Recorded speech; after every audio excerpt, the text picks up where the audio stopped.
Good morning, everyone. Cheryl Connor here, reaching out to you from the hills of the Blue Ridge Mountains in Western North Carolina.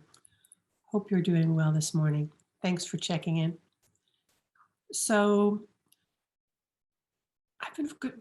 I've had the good fortune of studying lots of religions and spiritual approaches.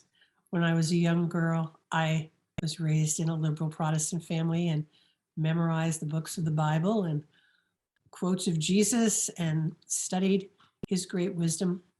As a woman in college and a little bit later, I started studying all the world religions, as many do when they go to college and the world opens up.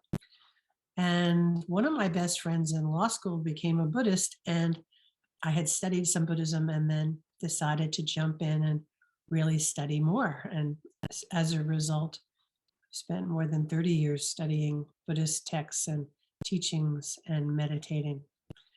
It's part of who I am, but so is some of the Native American wisdom. And so is Judaism, because my children's dad, my husband of many years, was Jewish, and I was exposed to many of the wonderful traditions there. Today, I want to share with you, and in 4 sessions, something called the Four Immeasurables in Tibetan Buddhism. The Four Immeasurables are basically foundational ideas that, are central to all the teachings, and they're very practical. I mean, immeasurable sounds very mystical and esoteric, but it's really very practical. The first immeasurable is called equanimity. Equanimity, well, you can imagine what that means, and we'll go into it. And the other 3 are love, joy, and compassion. Equanimity has a special meaning because Buddhism focuses so much on the nature of the mind. Each of these concepts has a connection to some quality or state of mind. Equanimity is this basic concept that, are you in peace enough? Is your mind filled with separation and judgment, or can it be truly present without judging? Equanimity is the idea that in a given moment, relating to a person or relating to an experience, you observe yourself becoming separate from the experience by judging it, by making it, looking up to it and claiming that it's amazing, or looking down to it and judging it. So there's this dance, but in order to be judging or idolizing, one is a state of seeing something as separate from you, not coming from a common core place. So underlying this idea is that we're all human. We are all beings, spirits that arise in life here. And we all come from the same ground of being. So as soon as we're judging or putting ourselves down vis-a-vis them, we are in the dance of judgment and separation.